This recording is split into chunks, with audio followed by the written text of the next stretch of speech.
Nesse vídeo eu vou falar então sobre as tretas que a gente teve com os suppliers de gás e energia.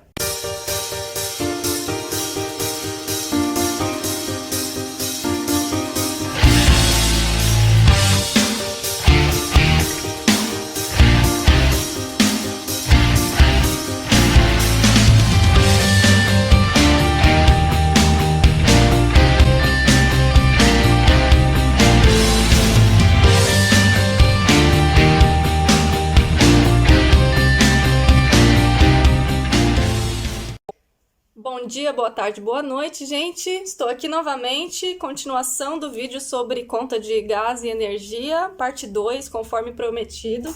Nesse vídeo eu vou falar então sobre as tretas que a gente teve com os suppliers de gás e energia. Então eu estava explicando para vocês no outro vídeo que aqui tem muitos prestadores de serviços, né? Que é o livre mercado, o capitalismo e tal. Então a gente tem essa liberdade de escolher o melhor deal pra gente e as empresas têm essa liberdade de oferecer o serviço das maneiras que eles quiserem, né? Então a gente tem milhões de possibilidades de escolhas. Isso por um lado é super bom para o consumidor, mas ao mesmo tempo, como a competitividade é muito grande, elas ficam fornecendo o tempo todo planos diferentes e descontos diferentes e um desconto maior que o outro.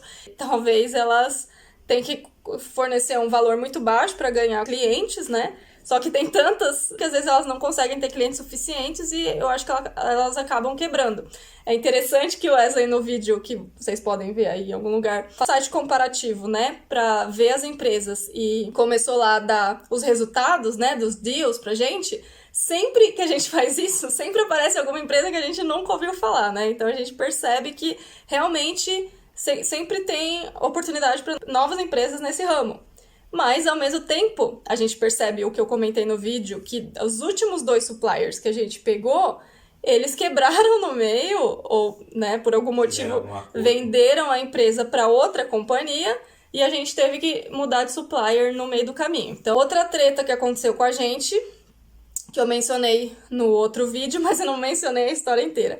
Então, o que aconteceu? A gente não sabia que a gente, teoricamente, teria que continuar com o supplier que estava na outra casa.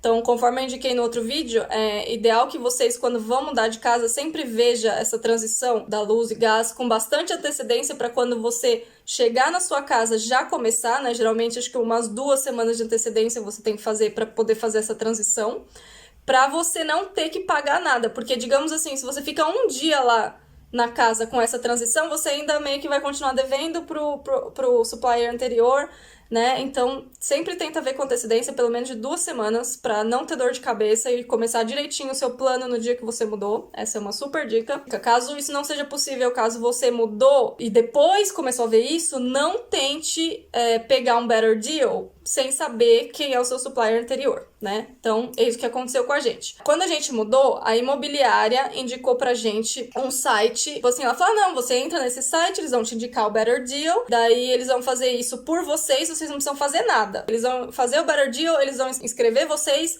e vai dar tudo certo. E daí a gente fez isso. Só que o que aconteceu? Eles fizeram isso pela gente, só que como isso aconteceu, sei lá, 1 mês depois que a gente tinha mudado, o primeiro mês foi do supplier que estava lá antes. Então, por exemplo, agora a gente tá mudando de casa, né? Então, o que acontece? Quando você muda de casa, você não traz esse supplier com você. Você não traz o plano que você fez com você. Por mais que você seja o mesmo morador, esse plano vai acabar e você tem que começar outro plano, mesmo que seja do mesmo fornecedor. Então, o que eu entendo é que então o plano que estava com a gente continua para o próximo morador, entendeu?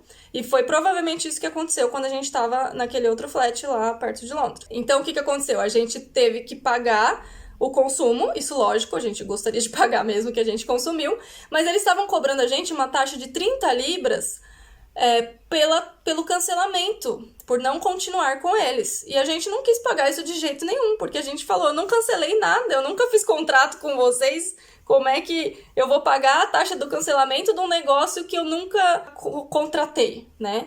Então a gente ficou nessa briga, mas por muito tempo, foi tipo assim, mais de 2 anos praticamente. Eu ligava pra lá e falava, eu quero que vocês tirem essa taxa, eu só vou pagar a conta quando vocês pagarem a taxa. Eu tô contando tudo isso pra vocês saberem uma outra curiosidade, porque no Brasil é daquele jeito, você não pagou a conta, eles cortam a luz no dia seguinte, não é isso? Tô enganada?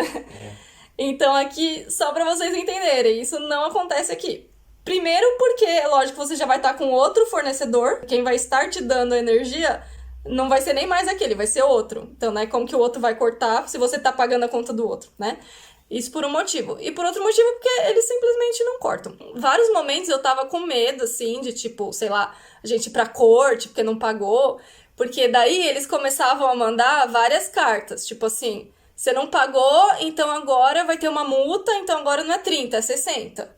E daí eu ligava pra eles e falava, olha, eu não paguei porque eu não quis, eu falei que eu só ia pagar se vocês tirarem a taxa, porque eu não contratei o serviço de vocês, então não é justo que eu pague a taxa de cancelamento, e ficou nessa briga. E daí o que a gente descobriu que acontece aqui é assim, quando tem essa dívida que você está devendo para a empresa, o que eles fazem? Existem outras companhias que elas são companhias que eles chamam de chasing companies, né? Que eles vão atrás de você para cobrar essa dívida. Então é como se eles vendessem a dívida deles para outra companhia e daí essa companhia te cobra a mais. Então, a gente percebeu que isso foi acontecendo, tipo assim, com várias outras chasing companies. Então, o que acontecia? A gente percebia que vinha a carta de uma companhia falando assim, vocês estão devendo tanto pro power lá, né, pra energia, pra conta de energia, só que você não pagou, então é uma multa, então agora vai, em vez de 30, vamos cobrar 60, então em vez de 30, vamos cobrar 90. Eu lembro que acho que a conta mais a taxa dava 90. Chegou um momento que a gente recebeu uma carta que acho que era, tipo assim, tinha que pagar mais de 200, alguma coisa assim. E daí eles punham cartas assim, tipo, ameaçando, tipo assim, ah, se não, se você não pagar, a gente pode levar você pra corte, não sei o que, não sei o que lá. E eu fui ficando cada vez mais com medo, que eu falei assim, pô, se eu tô devendo pra aquela X supply de energia, a companhia que era uma chasing company, chamava Z. Sim, eu falava, como que eu vou pagar pro Z se eu tô devendo pro negócio de energia, né? Então, assim, daí que eu não pagava mesmo. Se eu for pagar alguém, eu vou pagar a companhia de energia. Eu não vou pagar alguém que tá me mandando uma carta, me cobrando um valor maior que eu tô devendo. Por um lado, a gente ficava com mau medo, assim, tipo, nossa, meu, será que isso vai afetar nosso crédito pra comprar uma casa? Será que a gente vai pra corte? Será que a gente vai ter que pagar essa multa mesmo? Então, assim, a gente tava com medo, mas, assim, não posso dizer que é assim pra tudo, mas só por curiosidade pra vocês saberem, né, a história de alguém que passou por isso aconteceu, não dá em nada, tá? Não... Tipo assim, eu acho que se a gente não quisesse pagar até hoje, acho que a gente continuaria não pagando, entendeu? Não que eu fosse fazer isso, mas, assim, não fiquem com medo, entendeu? De alguém cortar sua luz, de alguém te pôr na corte, porque pelo que a gente passou, eu acho que isso não acontece. Mas no final das contas, gente, só pra vocês saberem também, eles não aceitaram de jeito nenhum. Eu falei com todas essas chasing company, eu liguei, tipo, quase todos os meses pra companhia falando que eu queria que tirasse essa taxa, que não foi a gente que contratou, mas não teve jeito. Eles não tiraram essa taxa de jeito nenhum. Eles falaram que realmente, ou aquela companhia que achou better deal pra gente, que a gente deve ter aceitado no site, entendeu? Eu aceito que você me inscreva nessa nova companhia em meu nome. Então, provavelmente, eles descadastraram a gente da outra. Então, é como se fosse assim, você já automaticamente ficou naquele plano. Se você saiu, tem a taxa de cancelamento e o problema é seu, entendeu? Então, no final das contas, a gente teve que pagar, sim, essa taxa de cancelamento. Embora a gente achou totalmente injusto, mas, tipo assim, a gente não queria levar essa dor de cabeça por mais anos, né? Que a gente já tinha levado isso por mais de 2 anos, essa dor de cabeça. E a gente acabou pagando. Mas eu não paguei nenhuma multa, nenhum juros. Então, assim, todas aquelas outras chasing companies que estavam me mandando carta cada vez cobrando mais... Não paguei para nenhuma deles e não paguei essa taxa extra que eles estavam me cobrando por ter pagado atrasado. Eu simplesmente liguei na companhia de energia e falei, tá bom, né? Desisto, vocês ganharam, vocês querem que eu pague essa taxa, eu vou pagar, mas eu quero que vocês então me mandem por e-mail a conta certinha com o meu consumo mais a taxa e eu vou pagar para vocês. E daí foi o que a gente fez, daí a gente pagou só a taxa, que era 30, e mais o nosso consumo, e pronto, entendeu? Eu me recusei a pagar essas multas aí que os chasing company estavam fazendo. E deu certo, acabou resolvendo tudo. Então, só fica aí de experiência para vocês, compartilhada, né, que realmente não tem como fugir. Se você não vê alguma companhia antes, você vai automaticamente ser enquadrado no plano que já tá lá. E realmente, essa taxa de cancelamento, dificilmente eles vão abrir mão. Tá? Outro tipo de conta que a gente já teve também foi a conta variável, né? Que eu acho que quando a gente saiu dessa companhia, a gente escolheu o Scottish Power. Na verdade, a gente ficou na taxa variável porque a gente queria pagar mês a mês. E a gente tinha aquela mentalidade assim, mas a gente não sabe quando a gente vai mudar, então é melhor a gente pagar mês a mês, que a gente se sente mais confortável. Tipo, a gente vai ver quanto a gente gastou e a gente paga exatamente quanto a gente gastou. Porque a gente não sabe quando a gente vai mudar, então a gente não quer pagar essa taxa de cancelamento, a gente não quer que eles cobrem a gente a mais e depois continua cobrando no endereço e no outro. Então a gente ficou com medo disso e a gente preferiu ficar com a taxa variável mesmo que pagasse mês a mês. Mas depois, lá no futuro, quando eu comparei as contas que foram vindo, eu percebi que essa taxa variável, ela sempre aumentava um pouquinho por mês, entendeu? Então, eu acho que não foi um bom negócio, eu não aconselharia para as pessoas a taxa variável pelo fato do preço, do quanto você vai pagar. Mas questão de dor de cabeça é zero. Você não tá preso, né? Então você pode sair quando você quiser, sem nenhuma taxa. Você paga quando você quiser, de acordo com o seu consumo. Você vai pagar. É claro que, como eu disse no outro vídeo, as companhias elas vão ou vir ver seu reloginho ou vão fazendo estimativas. Então, se você não informa nada, eles vão cobrar com uma certa frequência. Algumas a cada um mês, algumas a cada 3 meses e algumas a cada 6 meses. Mas, se você informar todo mês, você pode ir pagando com a frequência que você quiser. Essa é a vantagem de você ter um plano variável.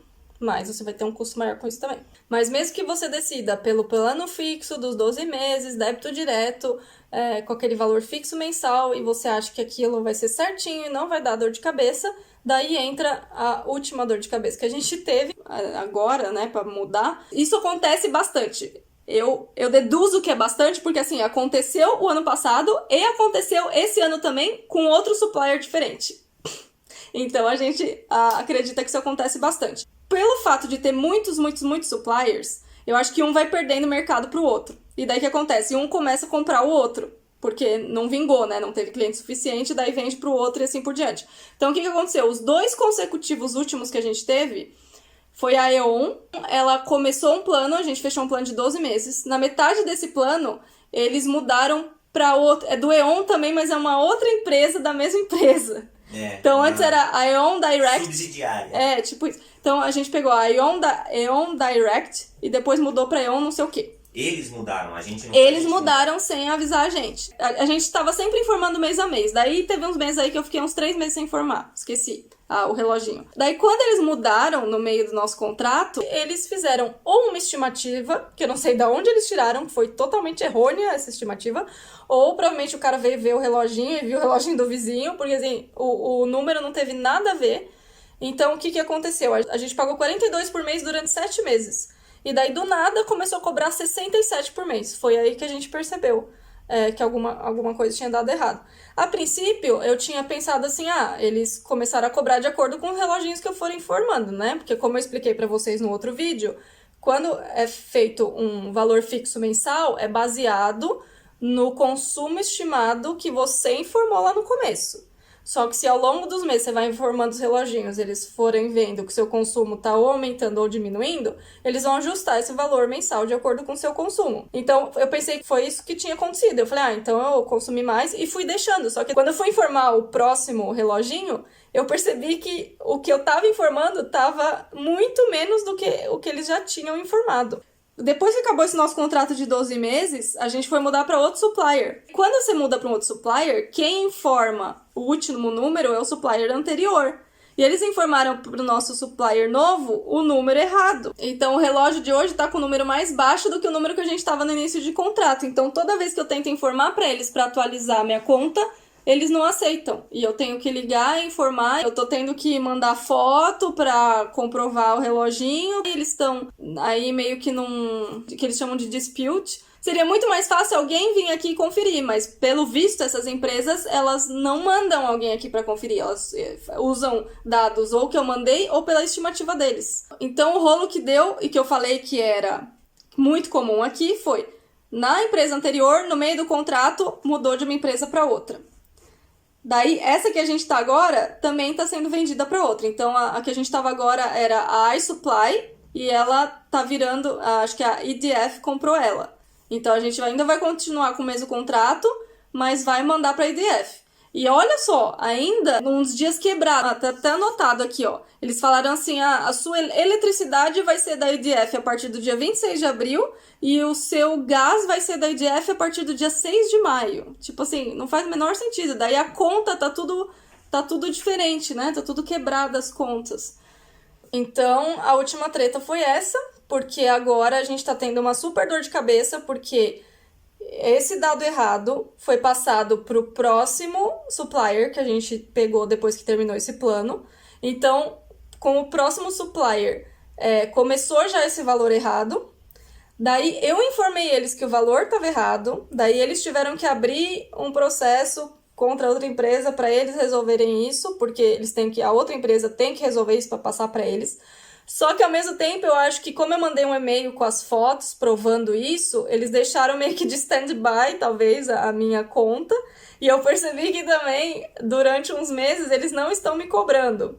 Então, a companhia anterior tá me devendo. A companhia que a gente tá agora, a gente provavelmente tá devendo para ela, né? Então, aquela ilusão que a gente tinha, pô, legal, vamos pagar 40, 50 por mês, todo mês, vai estar tudo certo, nossa conta no banco vai cair todo mês direitinho. Não, pelo contrário, gente, tipo, pagou mais do que devia, tá esperando um reembolso, daí agora tá pagando menos do que devia, no final vai ter que pagar um bolão que vai juntar esses que a gente não tá pagando. Em resumo, nunca a sua vida vai ser fácil entre essas mudanças de companhia de energia e tal, a não ser, como eu já falei várias vezes, que você só aceite o supplier que já estava lá, pague a taxa que eles cobrarem, sem você nem ver, nem saber o que tá pagando, daí a sua vida com certeza vai ser muito mais fácil, né? Se você é o tipo de pessoa que não tem paciência para isso, a gente indica que talvez você até faça um plano maior, tipo um plano de 24 meses ou mais, ou fique só na taxa variável, daí provavelmente você vai pagar muito mais, ou opte por uma empresa que seja mais conhecida, assim, que você vê que tá no mercado já há bastante tempo, tipo a Scottish Power, a British Gas, a E.ON também, mas a E.ON tem essas coisas. Pelo que eu entendi, a própria E.ON, ela faz várias outras empresas subsidiárias. Então, eu acho que para cada plano que ela faz, ela meio que cria uma outra empresa. A E.ON, ela é super barata, o que é bom, né? Ela geralmente fornece os melhores planos, mas ela pode ter essas tretas aí. O lado bom disso é que, mesmo que tenha essas dorzinhas de cabeça, você sempre vai conseguir pagar cada vez menos, porque sempre vai ter um deal aí cada vez melhor para pegar clientes, certo? Então é isso aí, essas foram as experiências compartilhadas para você entender como funciona, as coisas que você pode passar aqui com isso. Espero que tenham gostado, espero que tenha sido útil para vocês. E é isso aí, a gente se vê na próxima.